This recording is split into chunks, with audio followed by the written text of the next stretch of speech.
What's up, everyone? Welcome to another episode of Movie Scene. I'm your host, Chris Giddens. I'm curious to hear what were the best movies that you watched in the month of April. So if you get a chance, let me know in the comments below. I'm always looking for new movies to check out. And now here are the 10 movies that I watched in the month of April, ranked in order of my preference for them. Number 10, Daredevil. Not as bad as his reputation, but the worst part is how good it could have been. Just when something almost cool is happening, there's some corny music or dialogue that just ruins the entire scene. Thankfully, we now have the excellent Daredevil series on Netflix to wash our eyes out. Number 9, Twixt.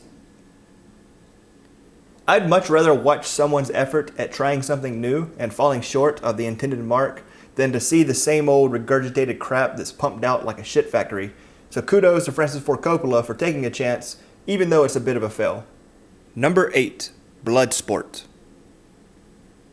When I was a kid, all of the boys, myself included, wanted to be Jean-Claude Van Damme. And all of the girls, well, you know. For most of us, it started with Bloodsport. In this nostalgic viewing, two things really stuck out to me. One, the totally awesome 80s soundtrack. And two, there was much less fighting and blood than I remember there being.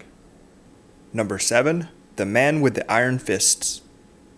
I've been a big fan of RZA and the Wu-Tang Clan for 20 years.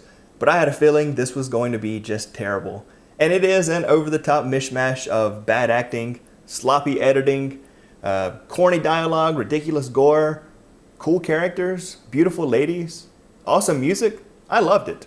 Very fun and entertaining. Number 6, Whiteboyz. This was my first time watching it since it first came out on DVD, and it's still just as appropriately cringeworthy. It's underrated in its portrayal of earnest but out-of-touch white kids whose only understanding of African-American life comes from what many would call the gangsta glamorization in some popular rap music. Number 5, Atari Game Over. I had the ET Atari game as a kid, and the last time I played it was around 15 years ago. I'm not of the opinion that it's the worst game of all time, so I was happy to see some others who share that view. Though the game is a driving narrative in this documentary, it's just one colorful piece in the overall larger, very interesting Atari story. Number 4, Unfriended. A pleasant surprise that effectively utilized its gimmick, unlike the overhyped Disappointment Paranormal Activity, which sucked. The unfortunate thing is that a very small number of poor choices kept this film from being great. One such example occurs in the final few seconds. There's a good way and a hack way for a horror flick to do that final obligatory scare. Unfriended's was not good. Number 3, The Sheik.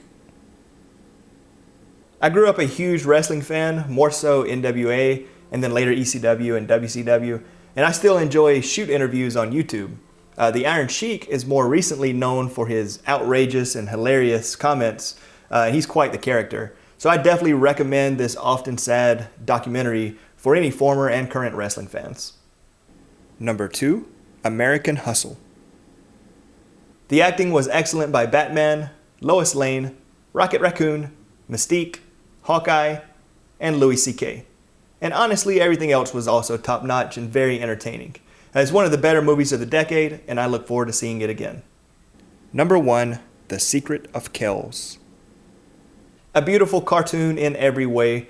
The story is one that resonates with anyone who loves stories, and the power of words, language, parables, whether spoken, written, or as images. It's such an amazing and stunning work that you can appreciate it watching it with the audio turned off or listening to it without checking out the visuals. And a strong argument can be made that it should have won the Academy Award instead of Up. Alright, that's it. I'm always curious to hear what you think, so if you would, please let me know in the comments below. And you can connect with me on Twitter or Instagram at Chris Giddens. And until next time, thanks for watching.